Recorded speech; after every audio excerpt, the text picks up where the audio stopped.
Well, good afternoon everyone, and the sun is shining, the sky is blue, it's Friday afternoon, and I hope you've had a really fantastic week. I thought I'd speak to you from outside, out on the school site, with the school in the background there, being as it's such a lovely afternoon, and I hope you're feeling really positive, not only about your work at the end of this week, but the really exciting fact that in a week and a bit's time you're going to be coming back into school, getting to see your teachers face to face again, getting to see your friends, which is really fantastic. We're hoping to have every single student back in school on Monday the 8th of March.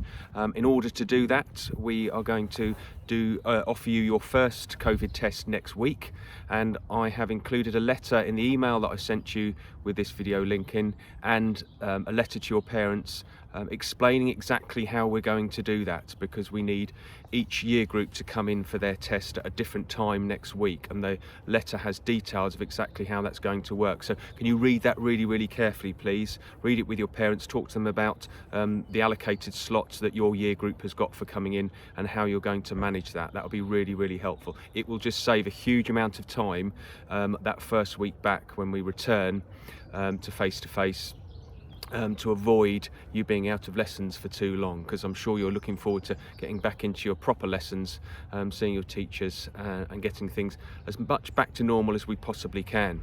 I'll be sending out some more information at the end of next week about details about the making sure we get things right when we come back to school, in terms of how we what we focus on, making sure the uniform's right, and all the normal things that we hold really dear and we have to have really high standards with. But I'll do that towards the end of next week.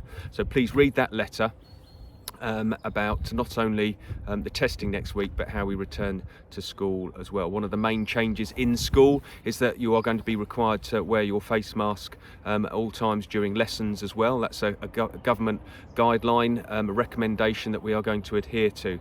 So the only time that you'll not wear a mask is during break and lunchtime, which will be a bit of a pain, I'm afraid, but if we've all got in everybody's best interests at heart, got to look out for each other, and that's what we're going to do. So as I say, really looking forward to seeing you back in on Monday the 8th, but more details about that next week.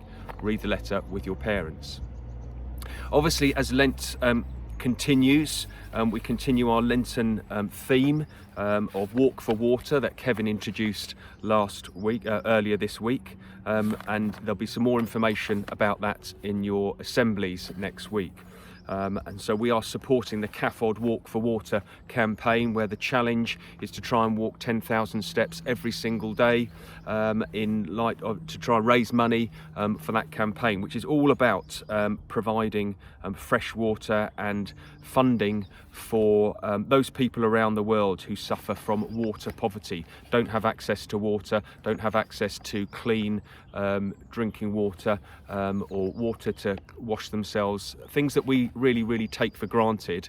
There's an opportunity here, because we are blessed, aren't we? There's an opportunity here to support others around the world which don't have the facilities that we do have in terms of fresh water. So there'll be some more information about that in your assemblies next week, and that'll be really pushed. Thank you to Mr. Watkins in the PE department for supporting us with that.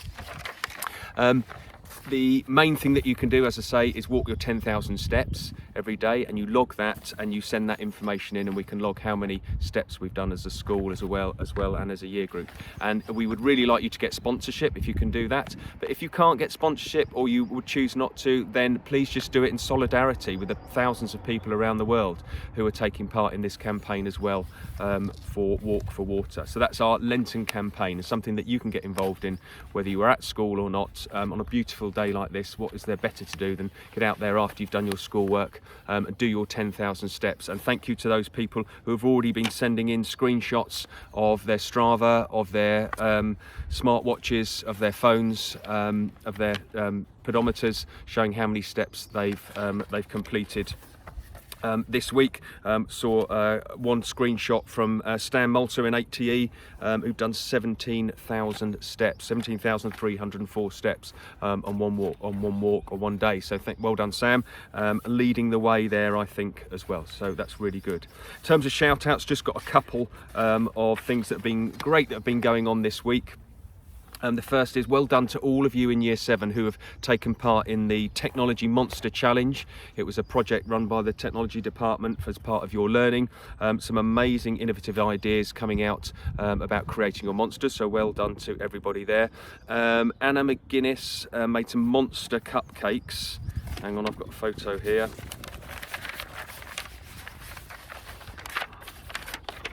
Of her monster cupcake. Sorry, it's a bit windy. There you go. Look at that. Amazing. Well done, Anna. That's really, really brilliant. Made her monster cupcakes for her monster challenge, which is really fantastic. And a big shout out to some Year 12 students who have been carrying on their sixth form enrichment. And my bit of paper has just blown away. There we go. Best laid plans.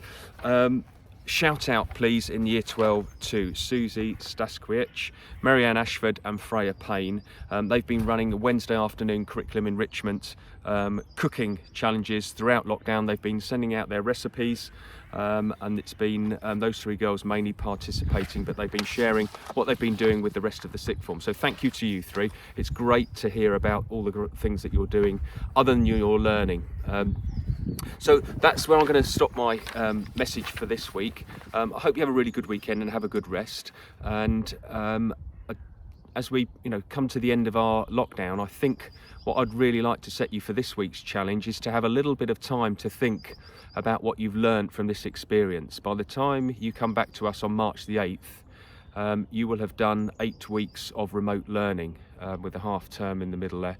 And I'd like you to spend a little bit of time reflecting on what you've learned from the experience, what you've learned about yourself, how you learn best, how you don't learn best, and how you can build on that experience, how you can bring that back to school and actually make a difference in your learning. I hope you've reflected on how lucky we are in the world that we live in the society that we live in, to have things like the vaccine being made available to folks in our country so quickly. And I hope you've had an opportunity to reflect on how lucky you are in your own lives, for the people that are around you supporting you, for the teachers and the support staff that have gone above and beyond over the last 7 or 8 weeks to really support you, to make sure that your education stays tip-top throughout that time. So have a bit of time to reflect, a bit of time to pray for them maybe, for their strength and their wisdom, and give thanks to everybody in your lives who makes it such a bright, shiny place to be in. Right, that's all folks. Have a fantastic weekend, and I will speak to you next week and look forward to seeing you the week after. Okay, take care. God bless. Bye-bye.